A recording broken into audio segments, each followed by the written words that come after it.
Alright, here we are with Broken Worlds, Exalted, Gangs of New Gloam, the introduction episode. I am Devin, the referee, and to my left we have Explain Why. Nicole playing Boundless Jurisdiction. Ian playing the Gilded Undertaker. Kevin as the Joyous Child of the Crystal Mirror. Peter as the other way. Anthony as Black Rain Falls Silent. Alright, listeners, so this is a game that is taking place in, or using, Broken Worlds. Broken Worlds is the RPG made by the author of Kill 6 Billion Demons. It is powered by the Apocalypse. We have an entire other Exalted game set in it called Skeleton Keys that you could also listen to. So, you know, you have playbooks, and everyone's going to talk about their playbook in a moment and stuff, or later on. It doesn't matter. We've talked about this before. So, with that said, this is also a game that takes place in Exalted. Exalted is a game that has consistently complicated rules that we don't want to deal with, but has a really nice setting for 1.5 of the editions of the 3 editions that are out. Like, first edition had pretty good setting lore, but it had some stuff in it that was kind of And second edition was so bad that everyone's basically considered it uncanon and garbage, and it was a nightmare and had no oversight. We've talked about that at length. And then third edition goes back to the first edition stuff, and, you know, makes it interesting and neat and cool and stuff, and cuts away a lot of the garbage that used to be in it. Third edition's lore is really good. If you were to buy Exalted books, for some reason, I would recommend buying the third edition books for the lore. Also a few choice first edition books, but like you can go to Exalted communities and ask about it. There's a few, like Games of Divinity is a great first edition book to have, and Savage Seas is really interesting-ish. And other stuff. Recommendation. And other stuff. I'm not here to talk about that much Exalted. Anyway, Exalted and Broken Worlds are games where you play larger-than-life kung fu demigod action heroes. And that is what the characters in this game are playing. They're larger-than-life kung fu demigod action heroes. The feel of the game is very much old-school myth, Sword and Sandals, Epic of Gilgamesh, the Bible kind of feel, and like old kung fu movies and stuff. And anime, so much anime. Escaflowne, and Gurren Lagann, and Ninja Scroll, and any anime you could ever think of. People will say is inspiration for Exalted, even though it's not really that true. And also Tanith Lee's Flat Earth and stuff. And the Black Company, and the writings of Jenna Morin. There's just so much for Exalted. Go look somewhere else for it. Not this podcast. We don't go into a lot of detail about what inspires it. We've talked about it in other places. This specific game takes place in a location in Exalted that we have made up. The city is called Glory to Mnemon. But most people want to call it Glory, but in reality it is called New Gloam. There's a city called Gloam in Exalted. It isn't there anymore. This city exists now, a few bit later, from refugees who built it up. It is a satrapy, which means it is a place that exists to funnel money into the giant empire in the center of the world. Or, to quote one of the creators, rape all the jade and money out of the area and funnel it to the rich people. What the fuck? That's what, like, city-states are for. Like, if a city-state in our actual living history ever conquered another city, they'd be like, no, it's going to stay there. But everything it ever produces is going to us. It exists to rip out all the natural resources and feed it into our bellies. That's what empires are, writ large. Looking at you, Britain. Oh, called out. Yeah, I've called you out, the British Empire, the largest superpower in the world that once existed. Now they're not doing so well, not ever since that Brexit happened. They're not That's doing good anymore. That's what did it. Yeah, Brexit did. Brexit's what destroyed the empire. And nothing else. Don't at me, historians. Britain was doing fine as a superpower before Brexit. Nothing bad was possibly happening to them. Anyway, the satrapy of New Gloam is a city built on a sort of beachy, islandy part in the shadow of large mountains. There's not a lot of place to expand inland because there's mountain ranges there. Again, its creation is a big, weird place, so if you think big, large, weird mountains by a sea area on a large river don't really make sense geography-ly, don't at me. That is how how geography works, isn't it? I don't know. I don't No. care. I can't imagine why. It's Exalted. It doesn't matter. Mountains sometimes go at a right angle to other mountains and don't appear on fault lines because creation's a flat Earth. It doesn't have fault lines. Or it Sometimes they're drawn does. upside down on the map. Yeah, why wouldn't they be? That happens in creation. There's a mountain that just floats. Anyway, so to compensate for the fact that building inland more would be a big nightmare, they built up. New Gloam, it has skyscrapers type architecture and looks very much like any of the cities in Legend of Korra. Even though it's not quite that technologically advanced, it is. You know, they have radio and motorbikes and stuff that looks, you know, turn of the century-ish. But it's not Magitech. It doesn't use like essence reactors or magic reactors. It just is there. Don't fucking ask questions about it. We don't care. It's not the point of the game. It's just neat. If you want to say that the radio works because of electricity or steam or little gods or magic, shut up. You don't care. Make up an example. Make up a reason in your stupid head. People who are looking at it too closely. So yeah, the city is built around skyscrapers. At the core of each skyscraper is a large hybrid tree of like a mighty oak tree and a bamboo shoot. They actually grow fairly large and fairly tall and live fairly long, and they sway. And the skyscrapers are built around this core and also sway slightly at all times. And they have like lighting everywhere, and there are platforms built in around various skyscrapers to keep them more stable and give them like walking areas. Like 3 skyscrapers might have like a little like disc or like cube around it where people can walk from skyscraper to skyscraper like 30 floors up. The rich live at the top of the buildings because there are manual elevators and an endless amount of slave labor because this is a realm satrapy, which means slave labor is A-okay. The realm being, of course, the giant super empire in the middle of the world. This is a little further out, so the laws get a little looser and the culture gets a little weirder and unique. So New Gloam has like a manual monorail for moving material from the harbor inward into the city. People use it. There's a lot of manual and like machine-operated stuff that's very not quite optimized and probably never will get optimized. This game isn't set in the far future. It's just set in a timeline where the other city of Gloam fell to a trade war. Like, it might just be the year after the Empress goes missing. Who cares? We're not going to focus on it. That's center of the world. The other big thing about New Gloam that's actually important is there is an island, because New Gloam is on the coast, and the coast of a giant, huge river in the middle of the map. And this island used to be a port where they would shake down ships coming through and take taxation and imports and censuses off of them. And there's a prison on the island that did slave labor, because why wouldn't it? It's a realm city. Some event happened in the not-too-distant past that pushed the island a little bit into hell. So this island is now slightly in sync with hell, and you can go onto the island, but getting out of it's a nightmare, because it's actually hard and you have to be magic to get out. So what the city of New Gloam did was start throwing people into this place that they didn't want to get rid of. And they started actually taking money from other cities in the area and other nations and the realm central to throw their political distance in this hell prison island. It's kind of like Arkham City. It's a giant city island that is a prison that has its own fun culture and stuff in it. New Gloam and the prison have gangs they share that have prisoners stuck in the prison and prisoners in the city and like gang members in the city that cause mischief, and they're all very colorful and have unique names and stuff, and we'll make a whole setting PDF for this to show you guys. We're not going to go down one by one by one by one, but we're going to go through the events of the game when we get to the player parts. So, that is the gist. City with skyscrapers and vague early tech like radios and motorcycles and maybe, transit of some sort. Watch Legend of Korra. Watch Legend of Korra, get an idea for it. Not everything in Legend of Korra was technology, it was weird and used the numinous supernatural effects of the setting to their advantage, but not in a way that was super mechanized and super efficient. Don't think too hard about it. That gives you brain spiders. It's a term brain spiders is a term for Exalted. When you think about things so much, you make the setting revolve around the stupid thing you're thinking too hard about. Like someone being like, if a solar crafter with just this charm and rolled this much could make this, then this thing they invent, like say, I don't know, the car, would be in the entire setting. And the entire setting would have cars, and everyone uses cars, and now the setting doesn't look like it anymore.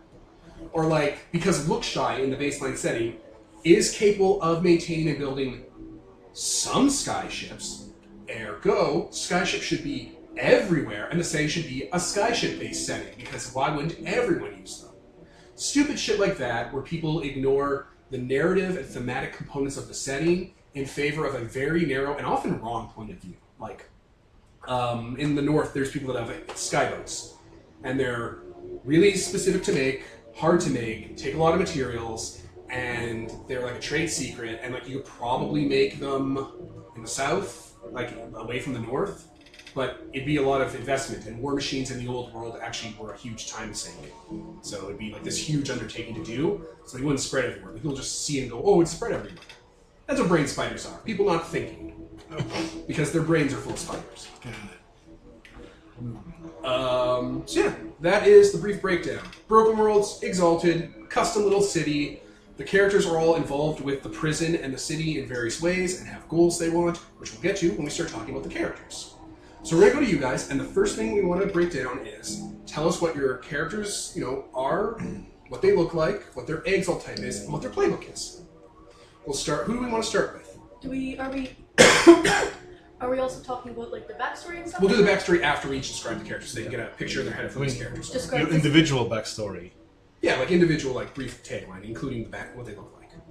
They look like and their personal backstory. Yeah, Okay. and their cast, exalt, Yeah. playbook, etc. Okay. And then we'll do the group background, because we use those fucking backstory cards again, listeners, to build a whole concise background. And they're fantastic. So Nicole, Yes. talk to the listeners about your character.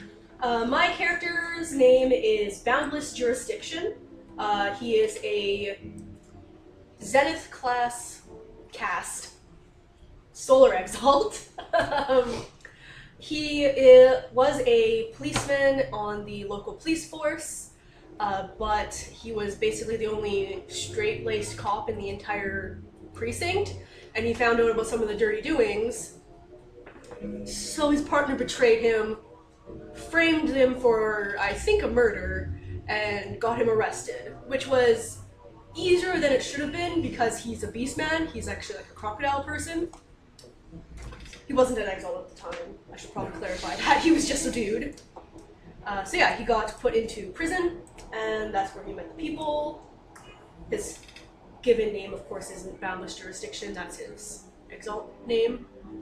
He has a different name that's his real name, but whatever. For playbook, he is the Law. The Law is a very fun playbook. Yes. So he's basically still a cop. Yeah. The good Also cop. a little Savage Dragon vibes. A little Killer Croc vibes. How Do do you they wanna look? do huh? How do they look? Like a crocodile man. With like Like, green. do you have like a snout? Yeah. Not like Killer Croc where he has like a man face. No, it's not like a man face. It's like a more crocodile face. Probably. It's not like one of those really long, pointy ones. I think that's alligators. It's like a shorter one. Whatever. You look like a jacked dude with a crocodile head. And like scales and tail. Like spines and, and a tail, and like you don't wear a shirt, but you wear pants. I wear a shirt and pants because I wear my police outfit still, Okay. although it has been bleached white and gold from my exaltation. Of course. New badge. I have my police badge. Yeah, I still wear my uniform, and With your big gun. yeah, I have a. Usually, I use my martial arts to disarm people and everything, you know. Because you are, as a cop, you are of course a martial artist. Take them down like peacefully. But I also have a great gun, which is basically like a tank mounted weapon. It's a fire dust cannon. Yeah, it is big and causes a bloody mess when it hits people. Do you want me to go over the 3 laws? I think? Yeah, go over the 3 laws Okay. that you follow as a Zenith. Yeah. So As the as the law playbook, you have 3 ancient laws from like the old laws, what it's called in this thing that you follow. The first one is killing of innocents is forbidden. Duh. The second one is the act of betraying your allies is punishable by beatings or corporal punishment, however you want to phrase that. And the third one is trespassing on the oaths one makes is strictly forbidden. Basically, if anyone breaks those laws, I can basically, even if I have suspicion, I can declare them guilty, and I have powers from it. Drop it, creep. Yeah. What else do we need to go over? That's good. Okay. Alright. Ian, who's back? Yeah. Hello. Missed you guys. Just kidding. What a dick move! No. So I am playing the Gilded Undertaker. I am a liminal. So I'm kind of patchwork looking, but sewn together with jade and gold threads. So it's very fancy. I play the Refined class, which is all about using your own clothes to fight, being very like rich and above people and looking down on them. You're like a nobleman. Yeah, it's kind of hilarious and awesome. Refined is a really cool playbook for being like supernaturally graceful. Yeah. I'm good at painting and flower arrangement because why not? Not just good, better than anything. Yes, better than anybody.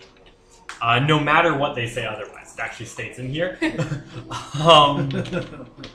I have a manservant who just does things for me. To be named. Yeah, I'll name him later. Names He'll are probably be important. like Jeeves or something. Wow. It's like a family member, except Yeah. you can't leave. Or Shoe.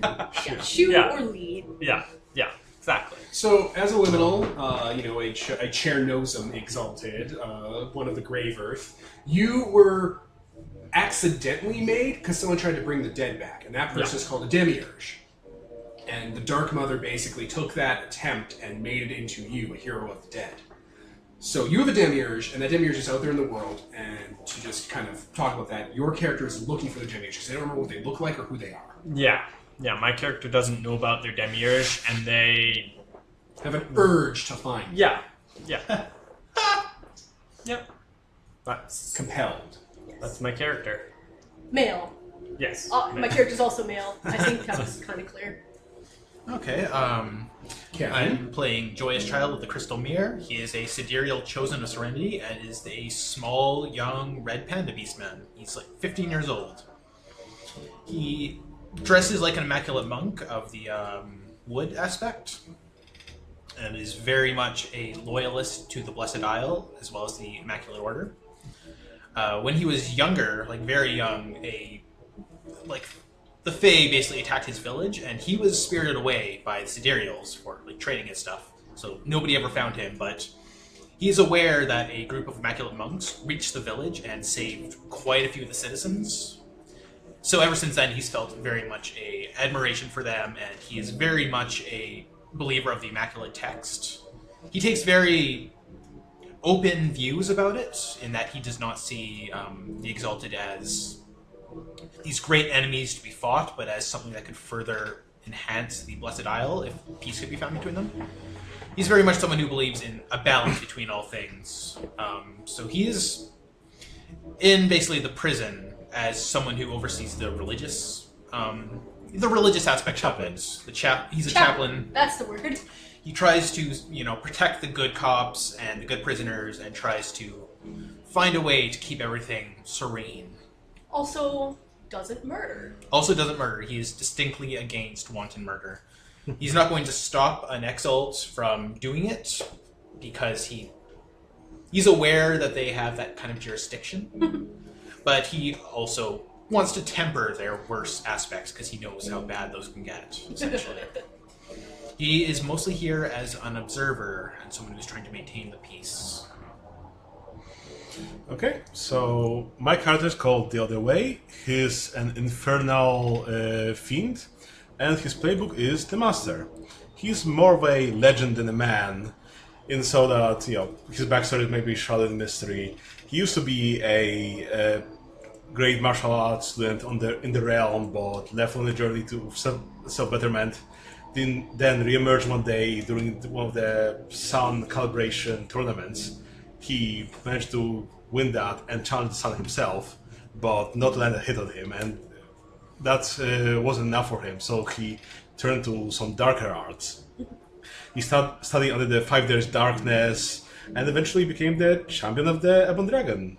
Whether he won the Exaltation game against Erenbor or someone else, or whether the dragon himself smiled upon him, nobody knows. But yeah, after that he eventually re-emerged back in the tournament, fought the Sun again, managed to hold his own for a while, and even land a hit on him, before deciding, okay, that's enough, and, forfeiting with his little victory. And ever since that, he established his own dojo of his martial arts style, the Left Hand Path. It's named after his left hand, the hand that touched the sun, and also other connotations. And he's an older fellow. He looks a little bit like Fu Manchu, so the long mustache, long beard, dressed a little bit archaically for the times, perhaps. You know, like a Sifu. His left hand is that of the Ebon Dragon, basically, so it's like draconic and stuff. That's him. Awesome. I am playing. Look, it's Anthony. Oh, hi, everyone. Yay. Yes, I'm playing Black Rain Falls Silent, a Nightcast Abyssal with Daycast. Was it? I thought it was Nightcast. No, Nightcast is solar, Abyssal is Daycast. Oh. It means the same thing, but it's called day. Because Okay. Abyssals were 'Cause you unimaginatively named. Okay, sorry, I'm Daycast. sorry to derail that. Yeah. I'm sorry, so that's cool. I'm gonna name myself Alucard to spite my dad, Dracula. Yeah. Pretty much. Okay, well, yeah, so I'm playing the Hunter playbook, so I'm going for assassin type character. Snuck into the prison, and that's where I kind of met everybody to try and do my thing, I guess. Trying to, find fame and renown through killing. So, Sorry, I'm bad at I'm killing. going to help you along here because, it's fine. So your character knows that in the city of New Gloam and the prison island is, of course, named the Peaceful Restful Island, or the PRI, the prison. Peaceful Restful Island, the Demon Prison, and New Gloam, the city, have the 8 most famous assassins in the East living in it, operating in it. And if you kill these 8 famous assassins by challenging them and paying them their fee to challenge them, you can go up into the rankings as the #1 assassin in the entire East, maybe the world. Yeah. Is that about right? Yeah, that's about right. And Anthony's character is also my student under my tutelage and so on, so... Yes, That's Anthony's character exalted during the prison break to Yes. leave the prison at the start of the game. Yes. So you're recently exalted. Yes. And you're learning under a master, a demon master. So, perhaps let's go with the recent history. What does your character look like? Oh, I don't know. She's in like her late 20s, dresses in like warrior's garb with blacks and purples. Fights with a rapier. That's like kind of like looks like a long, thick needle almost. Awesome. It's perfect. Alright, so we used the backstory cards to build a comprehensive timeline for this game, to talk about where the characters were and how they know each other, and to kind of set off where they are at. So, do you guys want to kind of dive in and just talk amongst yourselves about that to the listeners? should we... I guess we go over one by one, or... That seems like the best way to do this, otherwise it's just gonna be Yeah. a hodgepodge of Yeah. weird shit. So, our story starts around the violent political rally. Yes, Event 1, the violent political rally. So, Anthony. So I sparked a conflict between the president and the demiurge. And it's My not- demiurge. Yes, Yeah. Ian's Specifically. demiurge. Not resolved, and I killed a patient, which was the president's running mate of the demiurge, and got him thrown into prison. So, the demiurge of Ian's is a doctor who was in New Gloam, and when we say president, we mean the satrapy, who's the person that runs this city. They had a running mate or a vice satrapy, or like a second in command, that was helping them consolidate power. And because he was a patient of that demiurge guy, who no one knows is a demiurge, it's just something we call him, the demiurge, Anthony's character killed that guy and pinned it on Ian's creator, and Ian's creator got thrown into fucking prison. Hell prison. Oops. Yep. Okay, so after he was thrown into prison, the child kind of took him in, decided to protect him because A, he's a good doctor, and B, he's pretty sure he's innocent of the crime he was accused of, and C, a lot of weird threads of destiny like on this guy. So he keeps him in, he just protects him from his enemies. Just gonna pause real quick. Alright, we're back. Okay. I was with Peter's character at a gambling parlor, and during the political rally, and the point of view, I was on the side of the president. I want reform satrap. in this. The satrapy. I want reform in the city, and this caused a bit of a kerfuffle in the gambling parlor, as many people disagreed with that, obviously. So we don't go there anymore because, yeah. To contextualize this, the gambling parlor is Peter's main hangout. It's where he likes to go. Was. In the city. Yeah. Yes. Not in the world. So now that now the violent political rally, we should also contextualize that because we have these short names for it as we're building. When the satrap's assistant, like second in command, was murdered, it caused a riot because people use that as kind of the pressure point to freak out about the prison and how people keep getting thrown in there without really a lot of trial or whatnot. Also, it's a hell prison. It's a hell prison and stuff, and it's like an abomination. People don't come out of the prison ever. Like, right? So it's creating this huge fucking like pressure on the city and riot and stuff. And like the satrap's like, okay, we'll reform it, we'll tone it down a bit. But other people are like, well, no, I'll take over using my family backing. We'll crack down on them. We'll crack down on these rioters, and you'll get back to work. Yeah. And that was creating like people freaking out because the criminals use the prison as a great way to like enrich their lives. So yeah, we, like myself, Ian, and eventually Ken also showed up at that gambling parlor. There was a whole stint there. And yeah, we're not going there anymore since the violent political rally. Yeah, I guess. Kevin basically pulled their ass out of the fire there. Yeah, I just kind of appears like, okay, we're leaving now. I'm an immaculate monk. Don't kill these guys. Yeah.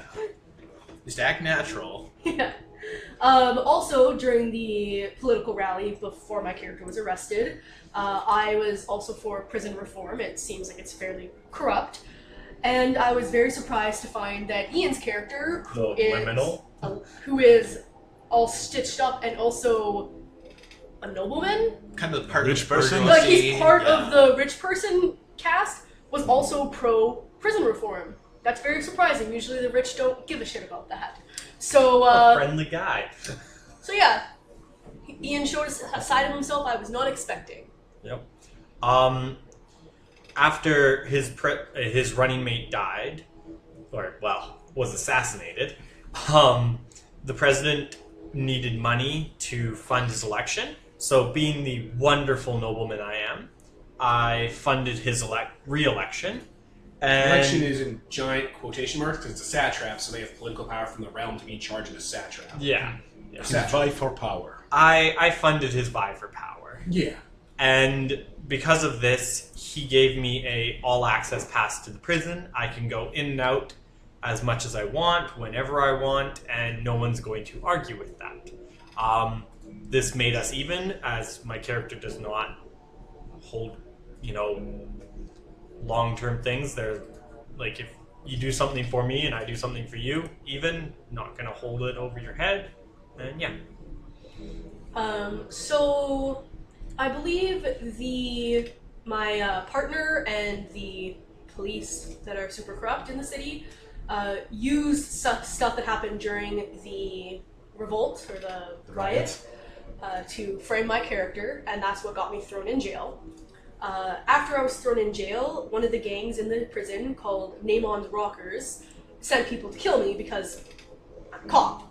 Cop in prison. Right? So they sent people to kill me and Peter, we because they know you, maybe because you're with me. I'm not sure where that was from. But they sent people to kill us. I actually exalted from that because we were losing. I was close to dying. I exalted, kicked their butts, and I spared their lives. I basically brought the main one back to Mnemon's Rockers. It turned out it was the child, son or daughter, whatever, of the leader of the gang. So they like me now. They're like, you spared his life, that's great, and also you have this new commanding presence, and you're clearly not a corrupt-ass cop. So after Boundless Jurisdiction was arrested, Child kind of latched onto them and feels very responsible for them because they're a solar, and also one of the very, very good cops in the city, like one of the very few. So he's seeing all those kind of threads attached there as well. So he's taken it upon himself to, help guide him along. And that's also what led to when I attempted to confront the warden way before I was ready because I did not quite understand the situation. Whoa, dude, you're only Essence 1. What are you doing? I guess I was feeling conceited because I had all this new power. So I went to go try to fight the warden because that means that I get to be part of my crimes. To contextualize Yeah. that, there are many gangs on the prison island, and those gangs are divided into like the directional blocks, and each block has a king criminal that's super powerful that controls that section, and they report to the warden, as do the guards and all the other staff. The warden is a enigmatic, mythic figure that no one knows the name or appearance of, and if you wish to leave the prison island through the front door, you have to kill the warden. The most powerful person in the prison, of course. Because only the most powerful person could be warden of this prison. And if you beat them, not only do you get to leave the prison, but all of your crimes are exonerated. Because the strong rule. For reference, Riccio, the story of Ricky. Yes, please watch Riccio, the story of Ricky. It's on YouTube in various translations, and it's a fucking madhouse. That's a strong inspiration for this game. Yes, that and Ongbak and Arkham City. Yes.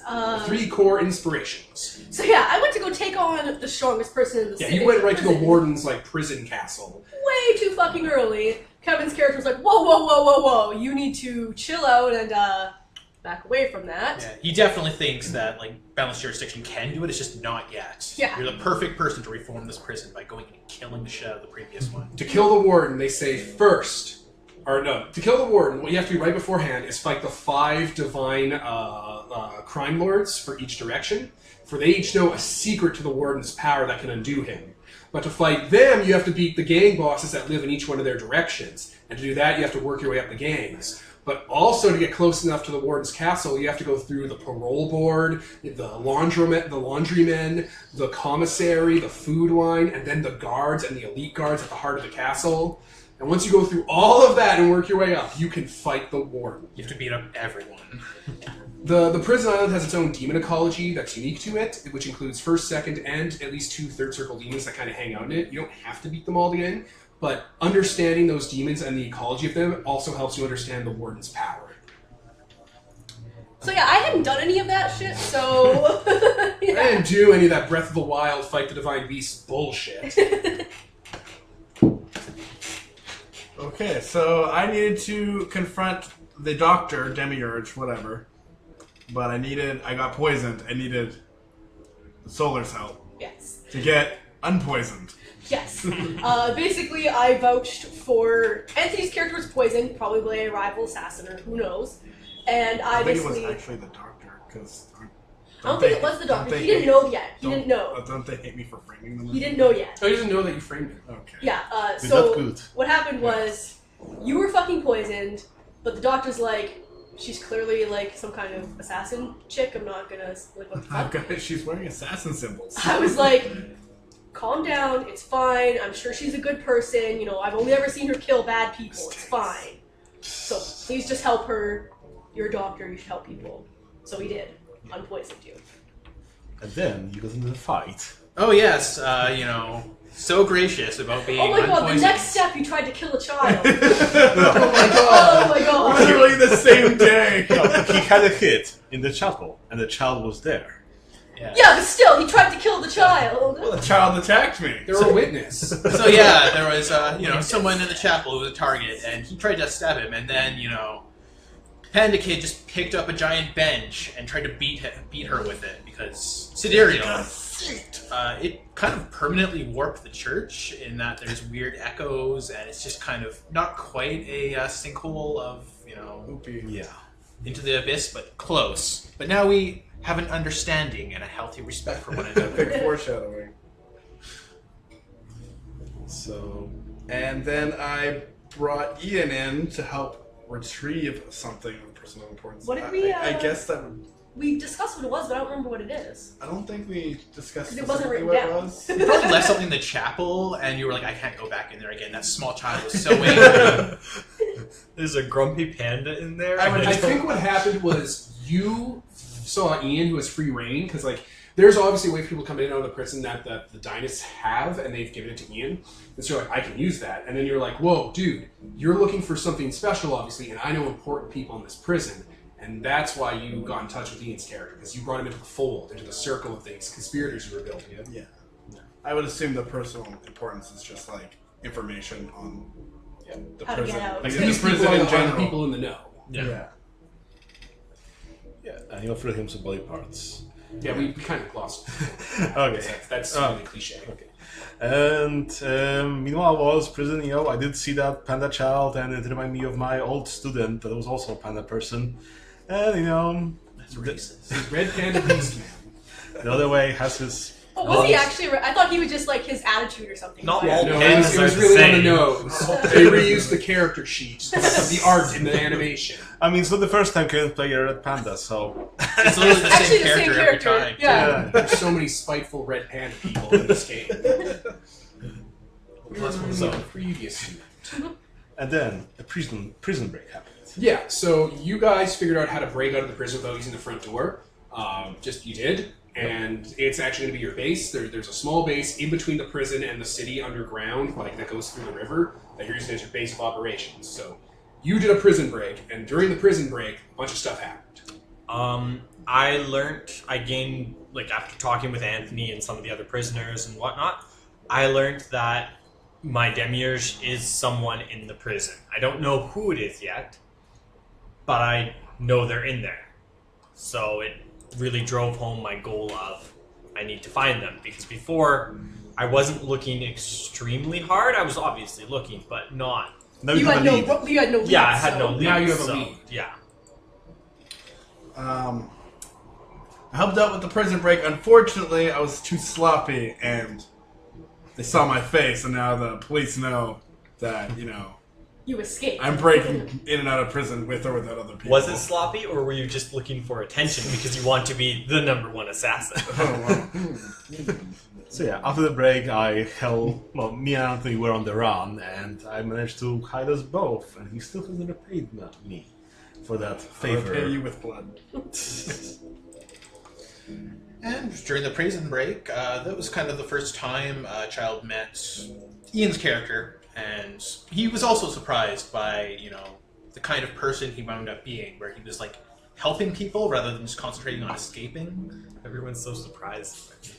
Well, I mean, you're like a nobleman who was like in the middle of a prison riot. He expected you to like run to the guards and said you were like helping. You're rich and an exile. You should be a dick. Yeah, so now he's keeping an eye on you as well. Well, simultaneously having an eye kept on him by the warden for dealing with jurisdiction.